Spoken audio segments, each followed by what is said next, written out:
What's going on, guys? So I had a question recently about the Sellerbility Chrome extension. So for those of you that don't know what I'm talking about, if you have Sellerbility, you will be able to grab this extension from the Chrome Web Store, and this effectively allows you to add your own retailers that you want to scan via the extension. So it doesn't work 100% exactly the same as scanning something directly within Sellerbility. That's the best way to do it if, of course, the store is available. But for any stores that aren't in Sellerbility, this is the next best thing.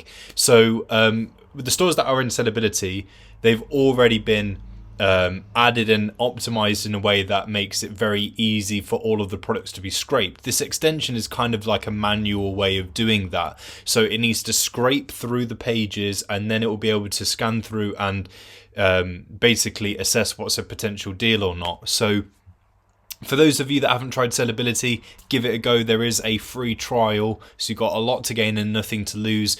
And for those of you that have Sellerbility and you're not quite familiarized yourself with the extension, honestly, it is such a great little tool. So I would advise to use it.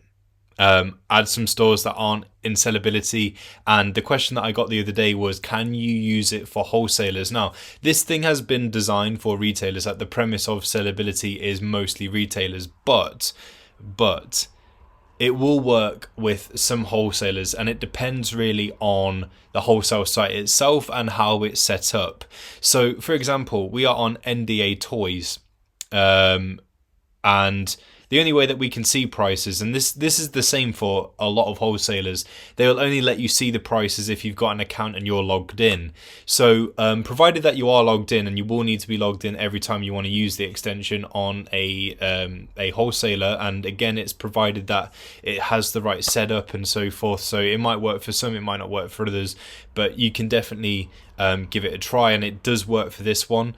So this is one that has been mapped, it's been added, and obviously I'm logged in, so I can map things like the image, the price, and everything that Sellerbility would ask you to map when you are adding a store via the extension.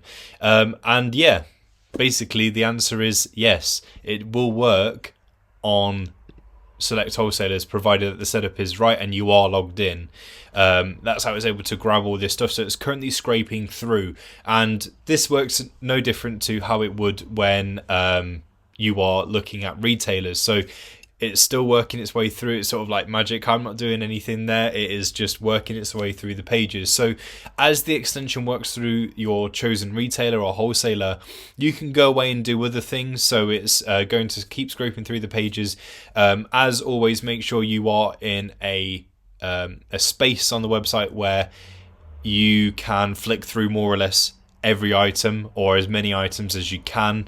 And of course, if you are mapping the next page bit, you need to choose the actual next rather than a number, otherwise it's only going to go so far. So it's still scanning through, and I can end this at any time I like by coming in here, complete, and there we have it.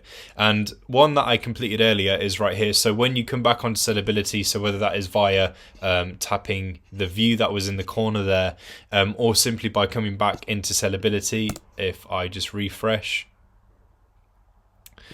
we can see that it is actively scanning through to find what is a potential deal. Now here's one that I did just before this video of the same store open, and just to prove that yes, it can work with some wholesalers. There we go. So there will be products that aren't found, just depending on if they exist on Amazon or not, or maybe they are missing a crucial piece of information. And let's take a look through. I mean, I'm already seeing some things that I like from the selection that we've got here.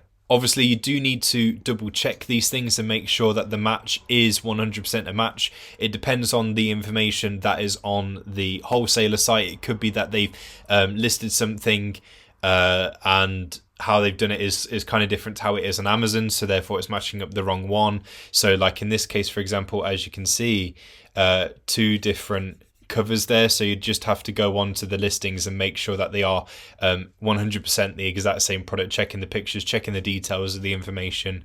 But obviously this one here, there we have a match. So yeah, it would just be a case of working through the rest of the data here and seeing if it meets what we would expect profit wise, what we want sales wise, charts, estimated sales, all that good stuff. So yeah, you can add some wholesalers to Sellability via the extension.